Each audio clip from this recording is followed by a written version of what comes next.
এয়ারপোর্টের হামলার পরে আজ সন্ধ্যাবেলা আওয়ামী সন্ত্রাসীরা আবার হোটেল লবিতে এসেছিল হামলা করার উদ্দেশ্যে, এবং সে সময় যুক্তরাষ্ট্রে অবস্থানরত এনসিপির সদস্যরা এবং আবার শুভাকাঙ্ক্ষীরা তারা তাদেরকে প্রতিহত করেন এবং পুলিশের সঙ্গে যোগাযোগ করেন। পরবর্তীতে পুলিশ ইনভেস্টিগেশন অফিসার তিনি প্রিসেন্টে এসে মামলা দায়ের করার জন্য আমাদেরকে পরামর্শ দেন। তারই প্রেক্ষিতে আমি এয়ারপোর্টের খুব কাছের যে থানা পুলিশের রয়েছে সেখানে এসেছি, এবং যারা সেই দিন আমাদের উপর হামলা করেছিল।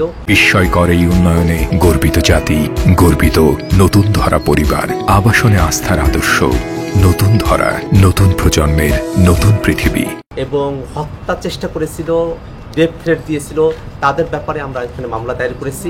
এবং একই সাথে ইউএস পুলিশকে আমরা এই বিষয়টা অবহিত করেছি যে যারা এই ঘটনাগুলো যুক্তরাষ্ট্রে ঘটাচ্ছেন তারা বাংলাদেশে নিষিদ্ধ এমন একটি সংগঠনের সঙ্গে জড়িত, যারা গত বছর বাংলাদেশে গণহত্যা চালিয়েছেন, মানবতা বিরোধী অপরাধ চালিয়েছেন, এবং ইউএনের যে রিপোর্ট সে ব্যাপারে আমরা তাদেরকে অবহিত করেছি।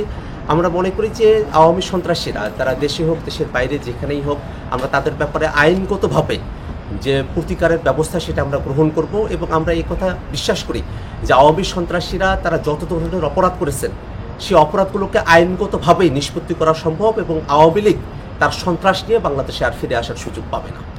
এয়ারপোর্টের হামলার পরে আজ সন্ধ্যাবেলা আওয়ামী সন্ত্রাসীরা আবার হোটেল লবিতে এসেছিল হামলা করার উদ্দেশ্যে, এবং সে সময় যুক্তরাষ্ট্রে অবস্থানরত এনসিপির সদস্যরা এবং আবার শুভাকাঙ্ক্ষীরা তারা তাদেরকে প্রতিহত করেন এবং পুলিশের সঙ্গে যোগাযোগ করেন।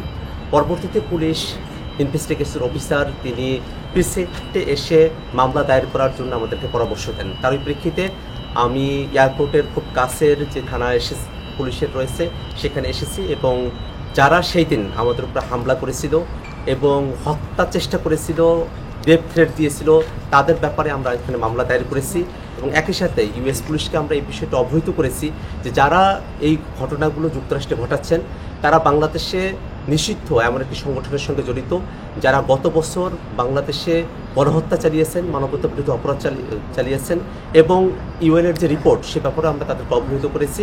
আমরা মনে করি যে আওয়ামী সন্ত্রাসীরা তারা দেশে হোক দেশের বাইরে যেখানেই হোক, আমরা তাদের ব্যাপারে আইনগতভাবে যে প্রতিকারের ব্যবস্থা সেটা আমরা গ্রহণ করব। এবং আমরা এই কথা বিশ্বাস করি যে আওয়ামী সন্ত্রাসীরা তারা যত ধরনের অপরাধ করেছেন সেই অপরাধগুলোকে আইনগতভাবেই নিষ্পত্তি করা সম্ভব, এবং আওয়ামী লীগ তার সন্ত্রাস নিয়ে বাংলাদেশে আর ফিরে আসার সুযোগ পাবে না।